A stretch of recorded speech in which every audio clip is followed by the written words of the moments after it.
E aí, moçada, beleza? Espero que sim.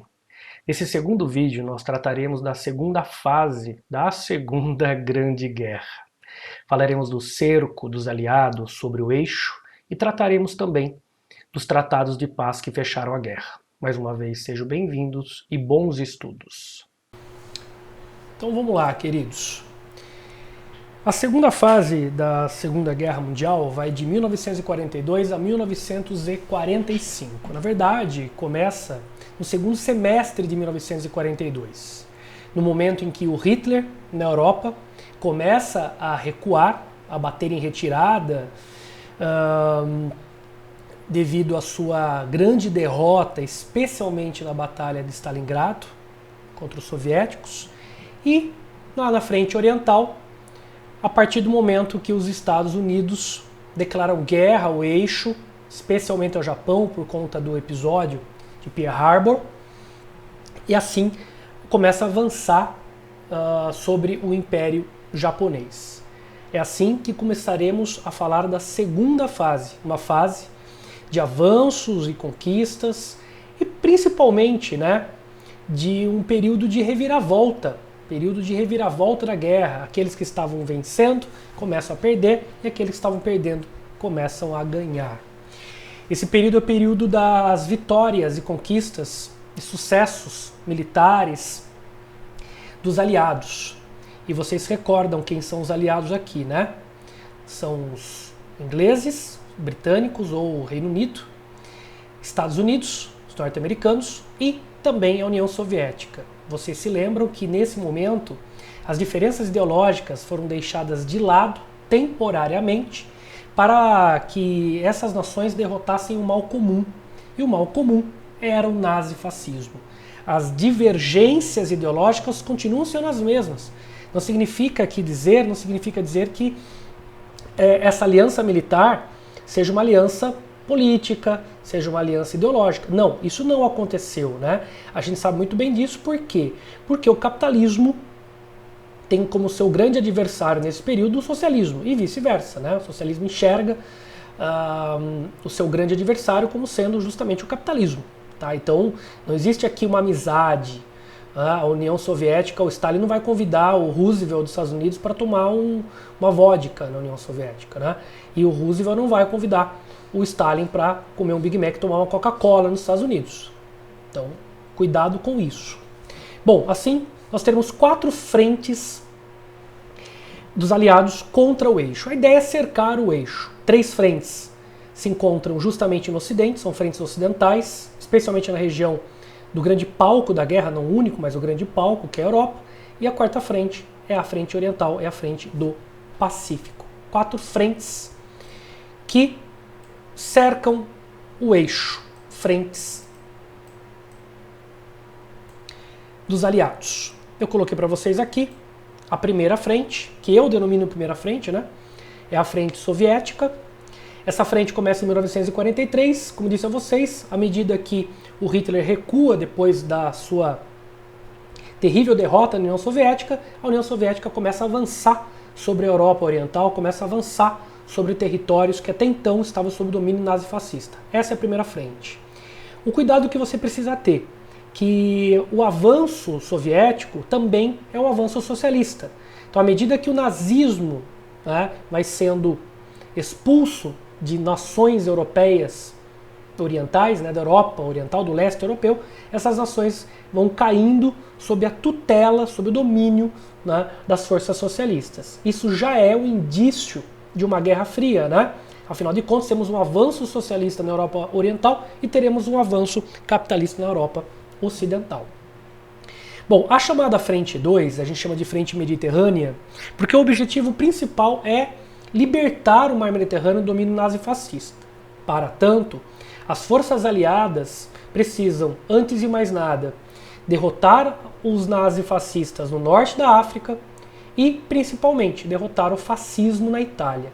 Depois de derrotar o fascismo na Itália, a ideia é marchar sobre o mundo alemão, sobre Hitler, mas pelo sul do território alemão. Então é uma nova frente, uma frente mediterrânea.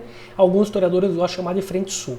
Essa frente será composta exclusivamente por duas nações, os britânicos, né, o Reino Unido, e os Estados Unidos, que vão assinar um acordo, um tratado político, mas principalmente militar, de aliança, chamado Carta do Atlântico. Essa Carta do Atlântico não, por exemplo, envolveu a União Soviética.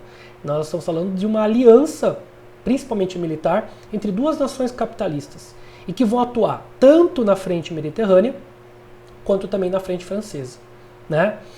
Como disse a vocês, a ideia é libertar o norte da África, isso foi conquistado, e também derrubar o fascismo italiano. Nesta guerra, especialmente ali na Itália, nós tivemos a participação do Brasil. O Brasil, na época, governado por Getúlio Vargas, num período ditatorial chamado Estado Novo, se envolve na Segunda Guerra Mundial, tanto do ponto de vista militar, enviando a FEB, a Força Expedicionária Brasileira, para a região da Itália. Cerca de 25 mil soldados brasileiros foram para a Itália, e também contribuindo para fortalecer os aliados, fornecendo matéria-prima para a indústria de armas, especialmente norte-americana, né? Estou me referindo à borracha, uma época de exportação significativa de borracha para os Estados Unidos. Borracha essa extraída das seringueiras na região amazônica. Então tem uma grande economia da borracha e de uma grande exportação de borracha do Brasil para os Estados Unidos, um projeto chamado Projeto SENTA, projeto desenvolvido pelo Brasil aliado aos Estados Unidos. Projeto importante aí que vai alimentar a indústria de armas norte-americana e, consequentemente, também a capacidade militar bélica, né, dos aliados frente ao nazifascismo. Bom, vocês sabem muito bem que a presença do Brasil na Itália será muito bem sucedida. Os nossos militares fizeram uma campanha gloriosa, alguns soldados foram inclusive condecorados, né, com medalha de honra ao mérito pelas suas ações, pelas suas bem-sucedidas intervenções militares. Inclusive no Brasil rolou uma brincadeira na época, né, que era mais fácil a cobra fumar do que o Brasil participar com armas, né, com soldados na Segunda Guerra Mundial. E aí, quando os militares brasileiros chegaram na Itália, no meio do confronto, eles pintaram um canhão com uma cobra fumando, né? Quer dizer, a cobra fumou. A participação do Brasil de fato não ocorreu só no campo econômico, mas também no campo militar, né? Bom, vocês sabem muito bem que a participação do Brasil na Segunda Guerra Mundial vai minar o Estado Novo do Getúlio Vargas, né? Porque gera uma contradição. Getúlio Vargas tinha um governo autoritário, de inspiração fascista, enquanto que o Brasil lutava na Itália contra o fascismo e a favor da democracia. Isso vai, então, promover um crescimento das forças democráticas no Brasil, um movimento de redemocratização, a perda de credibilidade do Estado Novo por conta dessa contradição e, consequentemente, em 1945, a queda de Getúlio Vargas. Bom, a questão do Estado do Mediterrâneo envolve outros elementos também fundamentais que já caíram no vestibular, especialmente o ataque dos aliados, o avanço dos aliados na região da Itália. Mussolini, em 1943, depois de sofrer sucessivas derrotas, não tem mais a credibilidade que tinha nos anos iniciais do fascismo. E sem, digamos, credibilidade, né, aí perdendo o apoio de grande parte da sociedade italiana, o Mussolini, né, foi demitido pelo rei Vítor Emanuel III, que após demitir o Mussolini, que era primeiro-ministro, lembrando que a Itália era uma monarquia, ele levanta a bandeira da rendição, ele se rende, a Itália se rende aos aliados. O Mussolini, demitido, não aceita perder a liderança na Itália, muito menos do fascismo, ele corre para a Alemanha, pede ajuda ao Hitler e o Hitler então invade a Itália. Então olha que curioso, né? A Itália um dia foi fascista, depois o fascismo foi derrubado e quem invade a Itália é Hitler com o nazismo. A Itália foi invadida pelo nazismo. E contra o nazifascismo, então, italiano, nós temos não só as forças militares oficiais, ou seja, os aliados, Estados Unidos, Inglaterra e Brasil, mas cresce na Itália uma forte resistência contra o nazifascismo, uma resistência formada por civis e alguns militares que desertaram das forças fascistas. Nós chamamos esse grupo de resistência, esse núcleo de resistência italiana, assim como aconteceu também o núcleo de resistência na França e em outros lugares da Europa, de partisans. Eles ficaram famosos por conta de uma música que fala da participação, da resistência deles na Itália, que é o Bella Ciao. Vocês já ouviram falar dessa música por conta do quê? Por conta daquele seriado, né? Daquele seriado da Netflix, A Casa de Papel, acho que é isso, né? Nesse seriado você tem essa música e aí muita gente perguntando o que significava, além do fato de que essa música caiu no vestibular falando da resistência italiana. Caiu, se não me falha a memória, 2 anos atrás. Caiu essa música também falando da resistência italiana contra o nazifascismo, pela democracia, pela liberdade, questão de vestibular. Bom, e nós temos a terceira frente, que é a frente chamada Frente Francesa, de 1944. Esta moçada frente tem como objetivo libertar a França do domínio nazifascista. Mais uma vez, a Carta do Atlântico sendo aplicada. Essa aliança anglo-americana é que vai produzir o que nós chamamos de Operação Overlord, que é o plano para a libertação da França. Nesse plano, ficou definido que a libertação da França começaria com um grande desembarque de militares na praia francesa, na região justamente da Normandia, que é um território no extremo norte da França, próximo, moçada, justamente da Inglaterra. Ali, nessa praia, né, nessa região, os aliados iriam começar a libertação da França, e a data para o início da libertação da França, ou seja, o desembarque das forças aliadas na Normandia, foi dia 6/6 de 1944. O famoso dia D, né, o grande dia que se inicia a libertação da França, formando mais uma frente. Veja que coisa interessante, mais tarde a gente vê no mapinha. Nós estamos aqui a falar de 3 frentes, uma do leste, soviética, uma do sul, né, que é a anglo-americana, e a outra que é a francesa, que não deixa de ser ocidental, também capitalista, justamente a anglo-americana também, né, que é essa frente de 1944. Então são 3 frentes que vão cercando o nazifascismo, beleza? E aí, queridos, a quarta frente. Essa frente já não é uma frente ocidental, ela já não é uma frente europeia, é uma frente, então, portanto, oriental. É a frente do Pacífico. A partir de 1940, finalzinho de 42, início de 43, os Estados Unidos conquistam inúmeras vitórias militares e territoriais contra o Império Japonês. Nós sabemos que o exército norte-americano é muito poderoso, mesmo dividindo forças, né? Enviando parte das suas tropas lá para a Europa e uma grande parte lutando no Pacífico, ainda assim com vantagem sobre o Japão. Nesta guerra contra o Japão, os norte-americanos levam vantagem e à medida que conquistam territórios, à medida que, né, conquistam vitórias ali militares, eles provocam, né, justamente o recuo, né, das forças japonesas e, consequentemente, o início de um processo de decadência do Império, né, japonês. 3 batalhas aqui, prezados, são importantes neste caminho norte-americano no sentido de derrotar o Império Japonês. Batalha de Midway, coloquei para vocês aqui, inclusive virou um filme, quem gosta desse filme antigo, tá aí uma dica. A Batalha de Coral, outra batalha decisiva, importante, é um grande passo, um grande avanço norte-americano no Pacífico, e a batalha que virou também filme, que se não falha a memória, foi premiado em 2006, filme premiado. Não sei se ganhou Oscar, hein? Que é Cartas de Iwo Jima, ou As Cartas de Iwo Jima.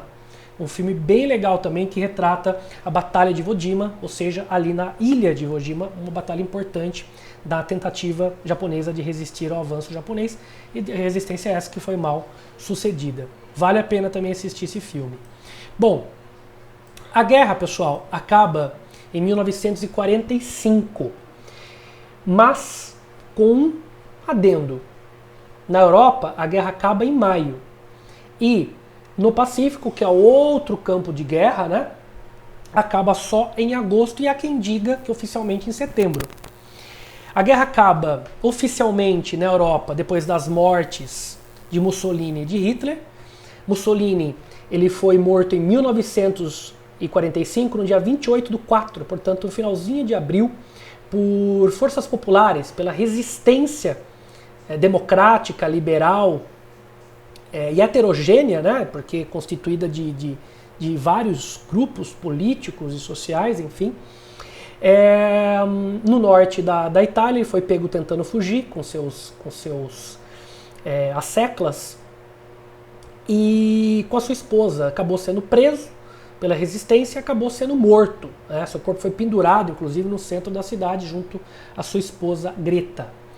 E o Hitler, o que tudo indica, morreu dia 30/4, ou seja, 2 dias depois, num bunker, uma fortaleza subterrânea ali sob o Reichstag alemão em Berlim. Ele passou seus últimos dias ali e dali continuou, né, a dar ordens aos seus soldados, aos seus oficiais, né, na resistência contra as forças aliadas, né. Hitler cometeu suicídio no dia 30/4, num bunker, já sabendo da derrota, mas não queria que acontecesse com ele o que aconteceu com Mussolini, né, essa humilhação do corpo dele esticado, enfim, para resguardar a sua memória, né, grandiosa junto aos seus leais e fiéis correligionários. Ele se casou um dia antes de cometer suicídio com a Eva Braun, com quem tinha uma amizade, mas não um relacionamento de fato amoroso, né? Mas queria ser lembrado como um homem viril, por isso se casou com ela um dia antes. Tomou veneno, deu um tiro na cabeça da esposa, deu um tiro na própria cabeça, mas não foi só isso, né? Antes pediu para o seu soldado que ateasse fogo no seu corpo e da Eva Braun para que não fossem reconhecidos. E isso, de fato, acabou gerando uma grande especulação, né? Porque na época não existia técnicas de identificação do corpo pela arcada dentária, que hoje é tão comum, porque o corpo dele estava carbonizado. Imagina o problema que isso gerou, né, galera? Uma grande especulação, né, em relação à morte ou não do Hitler. Tem gente que diz que Hitler não morreu, que não era o corpo dele, que ele fugiu. Muitos fugiram para a América Latina, que ele fugiu também, que ele morou no Brasil, enfim. Né? Então, existe muita especulação até identificar que o corpo de fato era dele, mas ainda sem muita certeza. Né? Se ele viveu mais tempo ou não, a verdade é que o Hitler, o líder nazista, com toda a sua força e seu poder militar e de comando, não existiu mais. Tá? Bom, com a morte dos grandes líderes do nazifascismo na Europa, o nazifascismo morre, né? Vocês sabem muito bem que nós temos a personificação do Estado, esse culto à personalidade. Quando esses líderes morrem, morre também, as suas ideias morrem também, né? Não tem ninguém que consiga substituir alguém que virou uma espécie de Deus. É muito difícil você substituir. Isso é uma questão também para pensar, né? Essas pessoas que assumem essa liderança personalista, quando morrem, o próprio ideal, os próprios, o próprio sistema, né, fundamentado nessa liderança, acaba também sofrendo prejuízos, né? Acaba perdendo força. Bom, eu coloquei para vocês que a guerra terminou em maio, e de fato a guerra terminou em maio oficialmente, né? Não falei a memória, 5 de maio, quando a União Soviética pisa em território, né, berliense e chega ao Reichstag alemão, encontra ali alguns nazistas mortos no bunker, inclusive aí, né, supostamente o Hitler e a esposa. Hasteiam a bandeira soviética no Reichstag alemão e assim oficialmente a guerra acaba. Né? Bom, no Pacífico a guerra dura mais alguns meses, definida de maneira absolutamente cruel com o lançamento das bombas atômicas pelos Estados Unidos sobre o Japão. Dia 6 de agosto, a bomba de Hiroshima. Se você quiser escrever com SH, não há problema nenhum, tá? Eu escrevi Hiroshima com X. E Nagasaki é a mesma coisa, se quiser escrever de outra forma, com QU, tem gente que escreve, também fique à vontade, tá? No dia 9 de agosto. O que importa pra gente, né? Que as bombas atômicas, de fato, encerram a guerra no Pacífico, e a alegação dos Estados Unidos foi que os japoneses não se rendiam, resistiam muito, né, à ideia de rendição, quer dizer, eles preferiam morrer, né, a simplesmente aceitarem a rendição. E os norte-americanos então lançam as bombas e justificam ao mundo da seguinte maneira, que tinham que fazer isso para abreviar a guerra, já que os japoneses não se rendiam, e evitar mais mortes. Eu acho curioso essa expressão, né, que foi utilizada aí pelos oficiais norte-americanos, que foi justamente o que eles disseram ao mundo, né, isso foi então externado, publicado, porque evitar mais mortes de quem, né? A gente sabe muito bem que isso provocou muito mais mortes dos japoneses. E não só daqueles que morreram no ato, né, da bomba atômica, mas a gente sabe muito bem que a bomba atômica ela mata de 3 formas, né? Quando a bomba explode, tem um deslocamento de ar terrível, isso mata. Mata também o calor intenso, né, da ruptura ali do núcleo, de modo até pulverizar pessoas. E a terceira forma de morte eu acho que é mais terrível, né? Porque ela passa de geração a geração, por gerações, que é a radiação. Então aquele sujeito que não morreu com a bomba, ali no ato, né, da explosão, vai morrer de câncer e vai transmitir esse problema aos seus filhos, netos, bisnetos. Então você está condenando gerações, né, dessas populações, né, que é algo absolutamente terrível, né?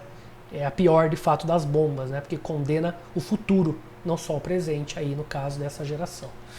Bom, e quais foram os reais motivos? Quais foram os reais motivos que levaram os norte-americanos a lançarem as bombas atômicas de Hiroshima e Nagasaki? Primeiro, a vingança. A vingança de Pearl Harbor, óbvio. Os norte-americanos são bem vingativos. A segunda, Projeto Manhattan. Moçada, o Projeto Manhattan foi o projeto que criou a bomba atômica, né, que demandou milhões de dólares. Ou seja, se o governo norte-americano investiu tanto, tinha que justificar o investimento. Como é que você justifica mostrar tamanho investimento? Testando as bombas, né, nos humanos. Então é isso. Tem que justificar o investimento. Eu não gastei à toa, né? E o terceiro motivo é uma demonstração já de força. Já temos aqui uma lógica da Guerra Fria, né? A ideia era intimidar a União Soviética, já pensando numa guerra posterior, né? Demonstrar a capacidade bélica, o poder de destruição dos Estados Unidos, dizendo, olha, não mexam comigo, né? Nós temos bombas atômicas e detalhe, as bombas foram lançadas em território japonês, né? A poucos quilômetros da costa russa, ali no Pacífico.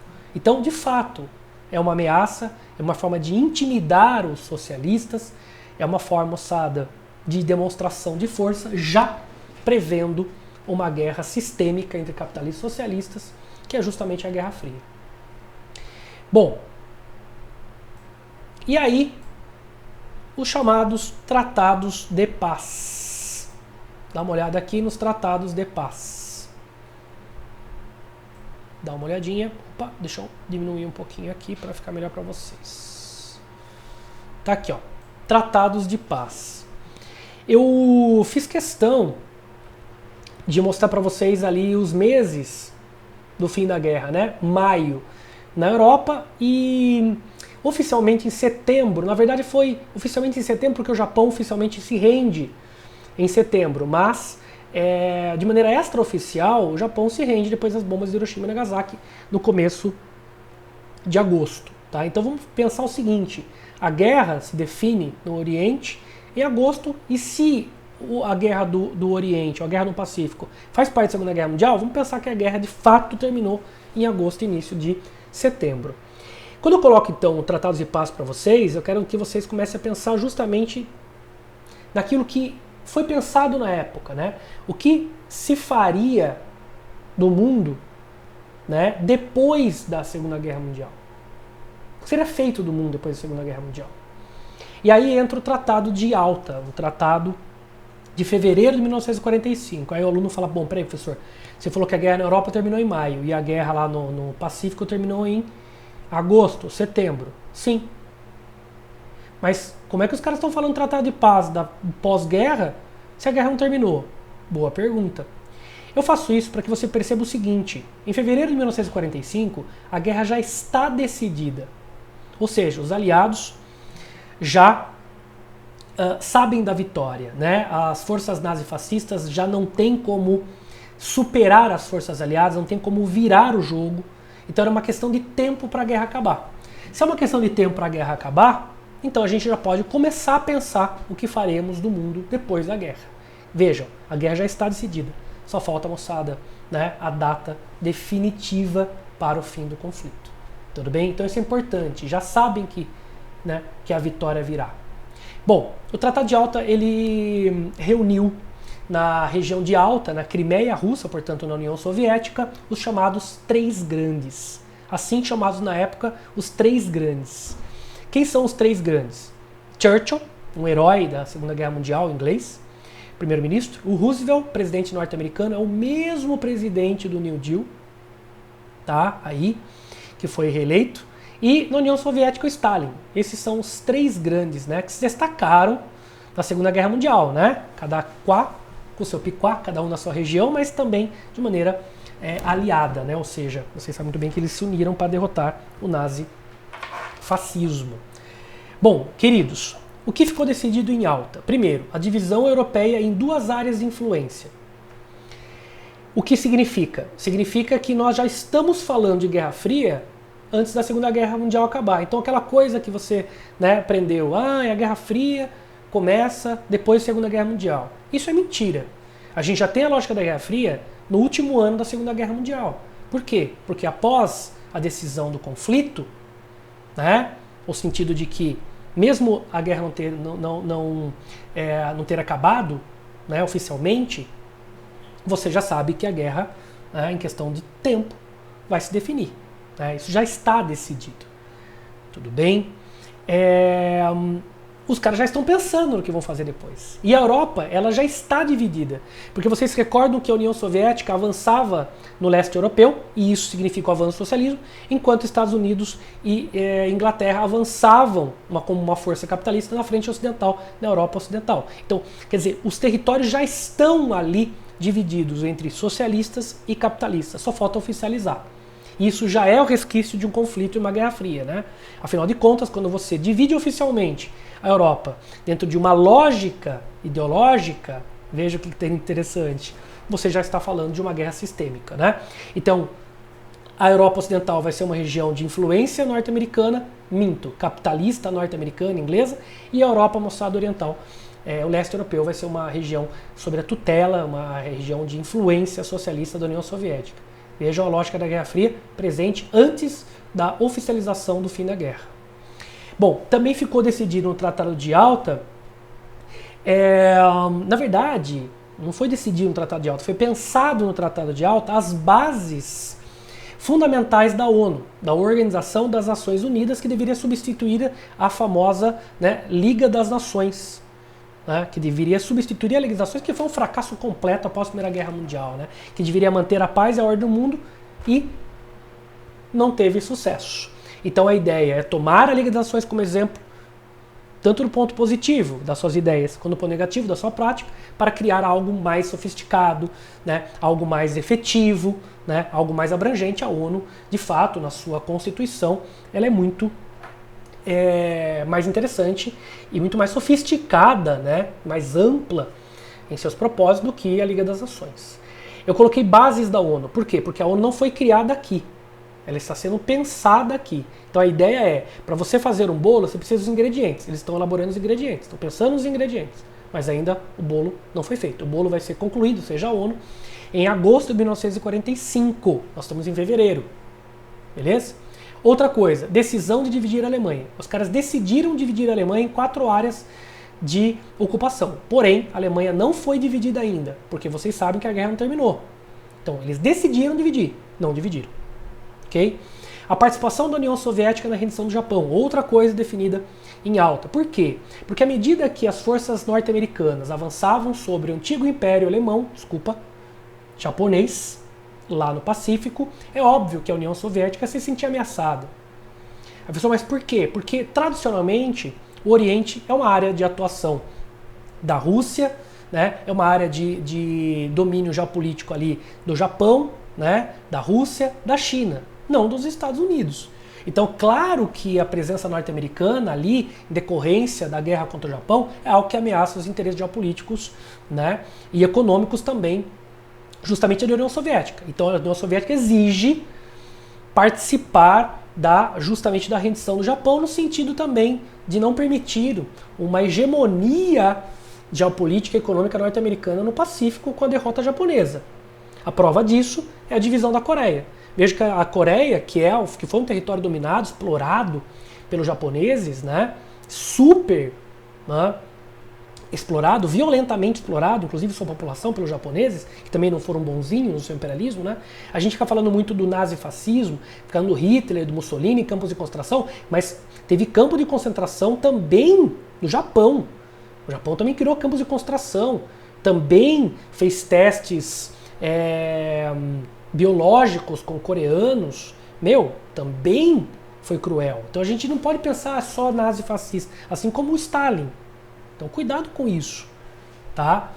Bom, a Coreia era um território sob domínio do Império Japonês, né? E um território que faz fronteira com a Rússia. Vocês acham que todos esses despojos de guerra seriam somente benéficos aos Estados Unidos? Claro que não. A União Soviética falou, peraí, vocês estão muito perto aqui. Vamos fazer um acordo então. A Coreia do Norte passa a ser um território sob influência do socialismo soviético, e a Coreia do Sul, uma área de influência moçada norte-americana. Veja a divisão da Coreia. Mais tarde vocês já viram também a divisão do Vietnã, segundo a mesma lógica, norte socialista, sul capitalista. Então veja que aí já tem a lógica da Guerra Fria. E a guerra não terminou. Bom, e por fim o Tratado de Potsdam, né? O Tratado de Potsdam, pessoal, é o tratado que fechou a guerra. Veja a data, agosto de 1945. Aqui nós temos outros três grandes, né? Nós temos o Clement Attlee, que substituiu o Churchill como primeiro-ministro, né? Ele foi eleito ali, nomeado pelo parlamento. E os Estados Unidos já tem o Harry Truman da doutrina Truman, né? Aquela política externa norte-americana no sentido de apoiar todos os países capitalistas contra, né, o avanço socialista. Vocês sabem muito bem como isso é importante na Guerra Fria. Harry Truman assumiu a presidência porque Roosevelt morreu. Então ele era vice do Roosevelt. Roosevelt estava velhinho, acabou morrendo. Mas continua aqui a figura do Stalin. Stalin continua, né? Olha que incrível. Stalin participou da Primeira Guerra Mundial, participou da Revolução Russa, de maneira, né, a ser um protagonista, inclusive. Depois participou da Segunda Guerra Mundial como protagonista, como líder da União Soviética, e também de grande parte da Guerra Fria, né? Ele vai morrer em 1953.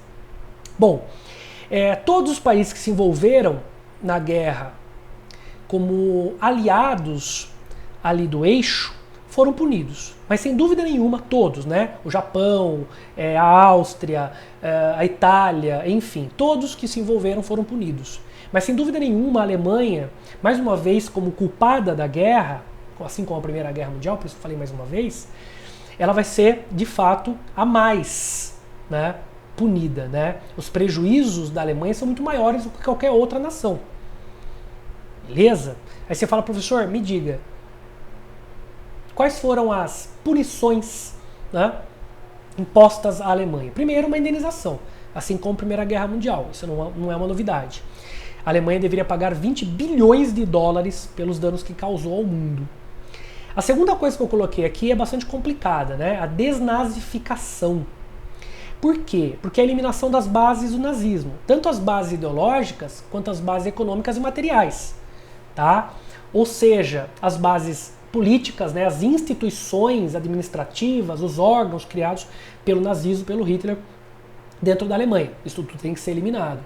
Também, galera, as bases econômicas, as empresas, indústrias que colaboraram com o nazismo serão punidas, foram punidas, né? Exemplo, Nestlé, Volkswagen e outras mais participaram do nazismo e apoiaram o nazismo, provando que o nazismo aí não é, né, socialista, né, galera? São empresas privadas. Ok?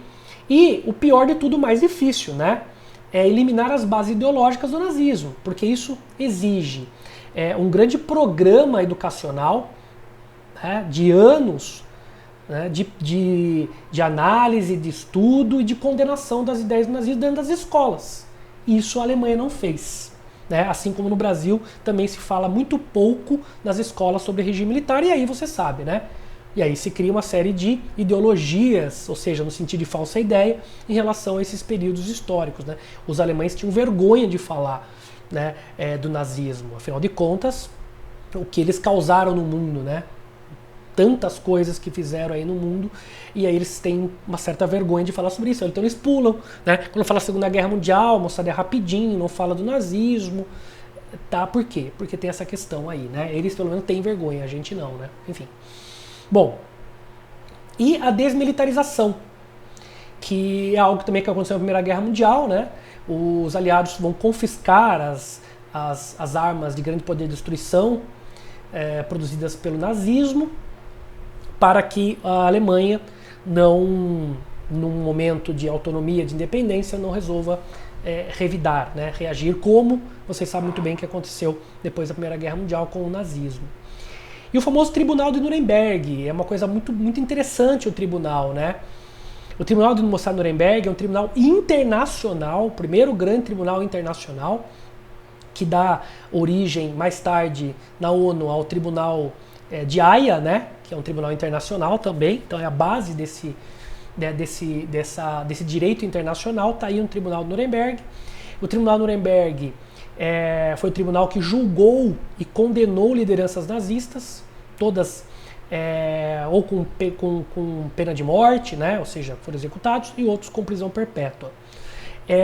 O Tribunal de Nuremberg, ele revelou ao mundo, através de imagens fotográficas e através de vídeos e depoimentos, os próprios nazistas que foram presos, né? Vocês sabem que muitos nazistas fugiram, inclusive para a América do Sul, para a Argentina. Temos o Joseph Mengele, aquele cientista maluco, né? Nazista, que fazia experiência com humanos, né? Ele morou e morreu no Brasil. Tá? E temos muitos que foram para a Argentina e outros que fugiram para outros lugares da Europa. Os que foram presos, lideranças nazistas, foram julgados e condenados aqui. Eu coloquei para vocês o julgamento e condenação das lideranças nazistas, mas não é só isso. Tivemos também o julgamento e a condenação das ideias do nazismo. Tá? Daqui vai nascer algo interessante, que é o Código de Guerra. Pela primeira vez você tem um Código de Guerra. Né? Então não importa que é uma guerra, você tem um código de conduta. O cara que se entrega, né? As relações durante o conflito passam a ser regradas. Tudo bem? E isso é muito importante, né? Porque esse código de guerra ele foi baseado num princípio que norteou também, os princípios que nortearam também a ONU, né? Que é justamente o dos direitos humanos. Isso é bastante interessante, principalmente no campo do direito, né? E como disse a vocês, você conheceu, né, o Holocausto, o mundo soube do Holocausto a partir do Tribunal de Nuremberg, que divulgou imagens, relatos, depoimentos dos próprios nazistas, vídeos também de campos de concentração, um horror. O mundo passou a ter contato, conhecimento do horror do Holocausto. Que também é um problema hoje, né? Você tem um negacionismo, né? Gente que fala que não houve escravidão no Brasil, gente que fala que não houve holocausto, que a terra é plana, que a vacina faz mal, enfim. Nós estamos vivendo um período tenebroso, que é uma característica, né? Fake news é uma característica do nazifascismo também. Muita gente hoje acredita que não houve holocausto. Agora, como é que você vai explicar mais de 6 milhões de pessoas que desapareceram do mundo? O que aconteceu com elas? Foram visitar Marte? Foram visitar Júpiter? Depois volta? Quer dizer, nós estamos aqui a defender, né, o Hitler, obviamente, nem o Holocausto, obviamente. Estamos aqui a criticar. Tá? E também não estamos aqui a defender judeu. Porque coitadinho do judeu. Coitadinho do ser humano, pessoal. Independente da sua crença, independente da sua religião, independente do que você pensa, da sua cultura, isso é uma coisa, né, terrível, abominável, né, cara? Cruel. Não dá para aceitar uma coisa dessa. Né? Nem que seja com o seu pior inimigo. Não se faz isso com um ser humano, né? Mas enfim, tem gente que acha que não existiu o Holocausto. E aí, para fechar, nós temos a divisão política e territorial da Alemanha. A divisão política e territorial moçada da Alemanha, que foi pensada, né, e definida no Tratado de Alta, mas que foi concretizada no Tratado de Potsdam. Dá uma olhada no quadrinho que eu fiz para vocês aqui, queridos. Ó, Vou diminuir um pouco para vocês conseguirem enxergar. Estão vendo? A Alemanha foi dividida em 4 áreas de influência, sendo que 3 são ocidentais, como vocês estão vendo aqui, a área britânica, a área norte-americana e a área francesa. E uma oriental, uma área socialista sob a tutela da União Soviética. Então a Alemanha foi dividida em 4 áreas, 3 no ocidente, capitalistas, e uma no oriente, socialista. Na Alemanha do ocidente, dessas 3 áreas de influência capitalistas, nações capitalistas, nós temos então a Alemanha ocidental, que é uma Alemanha capitalista, ok? Que no final de 1940, ou seja, da década de 40, desculpa, vai se chamar RFA, República Federalista ou Federativa da Alemanha. Você não erra, porque você lembra de federação. Assim que eu lembro, né? Federação constituída de várias federações, ou se você preferir, de vários estados. Estão vendo? Então, 1, 2, 3. Sim, mais tarde nós teremos um governo unificado. Um governo para a Alemanha Ocidental. Mas no começo, nós tínhamos 3 governos. Um aqui e outro aqui. 3 governos. Mas, para fortalecer o lado da Alemanha Ocidental capitalista na guerra contra o socialismo, na Guerra Fria, então esses 3 países vão construir uma aliança política criando um governo para os 3. Tá certo? Uma integração. Isso, então, fortalece o lado ocidental, né? E a capital da Alemanha Ocidental é Bonn. RFA, cuidado, República Federativa da Alemanha. Já ao lado soviético, nós temos a Alemanha Oriental, que é uma Alemanha socialista. E que também vai ter um outro nome, né? RDA, República Democrática da Alemanha. Até grifei F e D, federalista ou federativa e democrática, ok? É a Alemanha Oriental. Até aqui tudo bem? Bom, espero que vocês tenham entendido. Eu vou aumentar aqui para que você veja um outro detalhe importante. Ó, estão vendo? Além da Alemanha ser dividida em 4 áreas de influência, a capital, Berlim, que é o grande centro político e econômico da Alemanha, também foi dividida. Ninguém queria abrir mão da cidade de Berlim, né? Vocês percebam aqui, vou até tirar isso aqui, que a divisão de Berlim segue a mesma lógica da divisão da Alemanha. Berlim Ocidental em 3 áreas de influência, capitalista, e Berlim Oriental, moçada, socialista. A mesma divisão que aconteceu na Alemanha Oriental, na Alemanha, acontece também em Berlim. O que chamou a nossa atenção? Esta linha aqui azul que eu coloquei, estão vendo? Ficou definido também no Tratado de Potsdam que a Alemanha Ocidental manteria uma comunicação terrestre, isso foi muito importante durante muitos anos, com Berlim Ocidental, através de uma rodovia, estão vendo? E de uma ferrovia.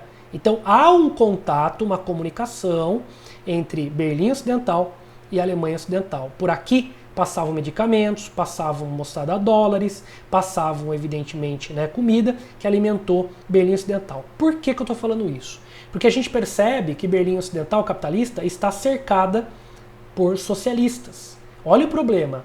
O professor Kaká comentou com vocês da crise de Berlim, né? Afinal de contas, é como se tivéssemos um corintiano no meio de uma torcida, né, do Palmeiras na final do campeonato. Isso aqui vai trazer problema. Beleza? E para tentar resolver essa questão, temos o Muro de Berlim.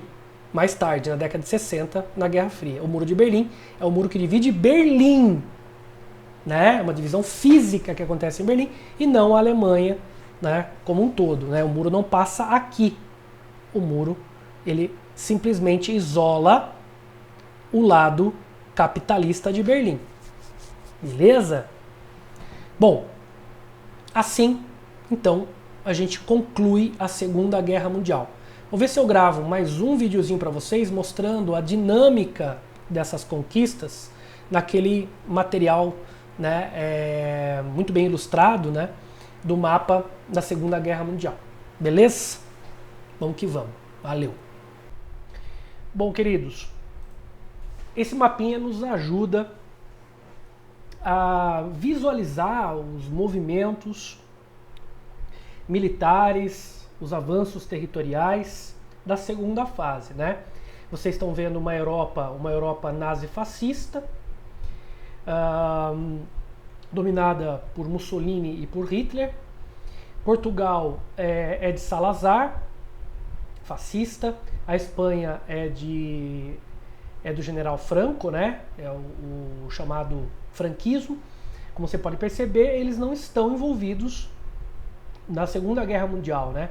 E por isso, quando o nazifascismo perde a guerra, são eles os punidos e não estes, né? Esses dois países também fascistas não participam do conflito, portanto não serão punidos de maneira exemplar como os demais. Bom, eu falei para vocês de 3 frentes no Ocidente e uma frente no Oriente contra o eixo. Frentes dos aliados, né? Frentes militares dos aliados, não é isso? Bom, eu mostro para vocês aqui, essa que eu chamei de frente mediterrânea. Percebam a libertação da África, Estados Unidos e Reino Unido libertam a África do domínio nazifascista. O próximo passo é invadir a Itália fascista.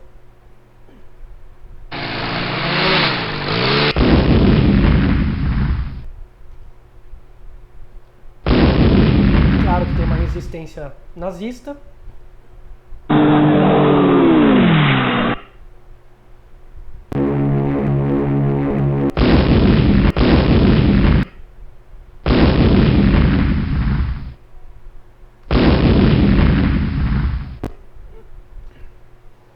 É aqui que entra o Brasil, né, pessoal?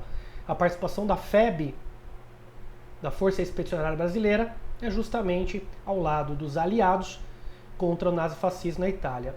Vejam com atenção, observem com atenção a mudança aqui da bandeira italiana para a bandeira nazista.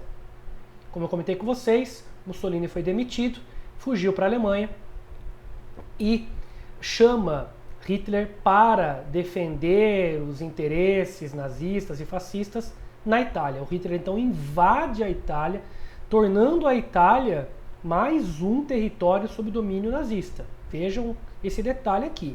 E a partir desse momento, a luta não é só contra o fascismo remanescente, mas principalmente contra o nazismo. Como vocês podem perceber, temos aqui a frente soviética, né? A frente socialista.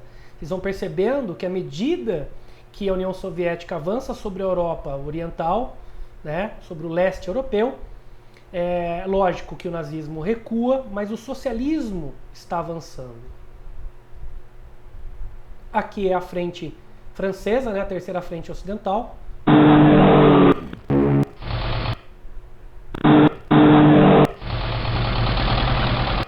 Mais avanço da frente soviética. Frente mediterrânea. E aqui o famigerado dia D, né? O grande dia, o dia do início da libertação da França, o desembarque dos aliados na região da Normandia, como nós já falamos, aqui no norte da África. Vejam como a Normandia já é conquistada pelos aliados.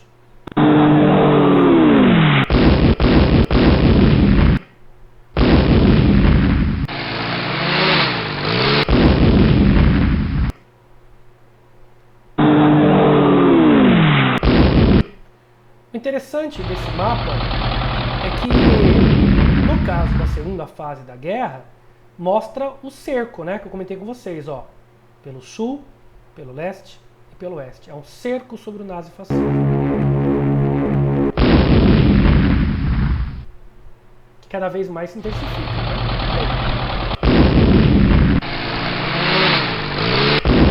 Isso aqui já é o finalzinho de 1944, e em 1945 nós temos soviéticos pisando em território alemão.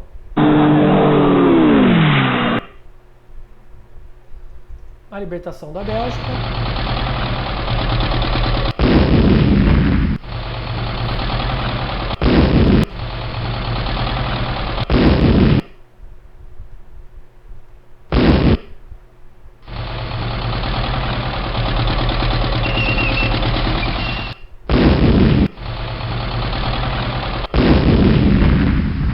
aqui é início de 1945. A guerra já está decidida, né, pessoal? Percebam, não existe mais possibilidade de reviravolta, tá? Há uma resistência, mas uma resistência que cada vez mais se enfraquece.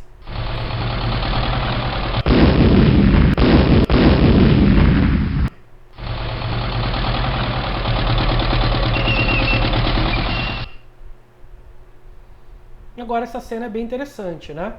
A União Soviética dando como final o nazismo. Os soviéticos foram os primeiros a entrarem em Berlim e hastearem a bandeira soviética no hashtag alemão, não os norte-americanos. Quem ganhou a guerra? Os aliados. Nem soviéticos, nem norte-americanos, nem ingleses. Os aliados, né? A União. Aqui é a imagem do Mussolini e da Greta, esposa do Mussolini, pendurados, né? Depois de mortos pela resistência italiana. Campos de concentração. Aqui são imagens do horror do Holocausto. Campos de concentração. Isso não é um forno para pizza, né? E aqui a gente percebe a situação daqueles que tiveram sorte de sobreviver ao Holocausto. Vejam a situação desses indivíduos que sofreram as agruras desse genocídio, né? Aqui as pessoas felizes saindo da situação de prisão. Aqui a imagem, né, do cogumelo atômico, da explosão, e aqui a cidade de Hiroshima destruída. Aqui os oficiais do nazismo, lideranças nazistas, no processo de julgamento do Tribunal Internacional de Nuremberg. E a conferência de alta, né? Os três grandes, Churchill, Roosevelt e Stalin. Veja que o Stalin está sofrendo bullying, né, queridos? Comunista, né? Sofrendo bullying. Olha aí, ó. Os capitalistas se divertindo, né? Falando de investimento, né? De capital financeiro, de indústria, enfim, de lucro. Olha o Stalin. O Stalin não está gostando da conversa. E aqui a conferência de Potsdam. Tem um erro nessa imagem, né? Nós temos aqui o Stalin, o Truman, que substituiu o Roosevelt, e aqui o Churchill, né? Na verdade, quem assina o acordo não é o Churchill. É quem? É o Ettel, que substituiu o Churchill como primeiro-ministro. E aqui a divisão da Alemanha, né? Que nós vimos em 4 áreas de influência, 3 ocidentais e 1 oriental. Essa região que você pode perceber, incluindo a Áustria, perceba que a Áustria também sofre a divisão. Aqui, Grã-Bretanha, aqui a região soviética e aqui a região francesa. Tá? Alemanha Ocidental, Alemanha Oriental. Detalhe, Berlim também sofre a divisão. Estão vendo? Beleza? E aqui a famosa Conferência de São Francisco. Conferência essa que fundou a ONU. Como disse a vocês, a conferência durou alguns meses, começo ali do ano, janeiro, fevereiro, eu acho que em abril, vai até agosto, nos Estados Unidos, fundada então a ONU, a Organização das Nações Unidas, que vai substituir a fracassada, falida Liga das Nações. Beleza?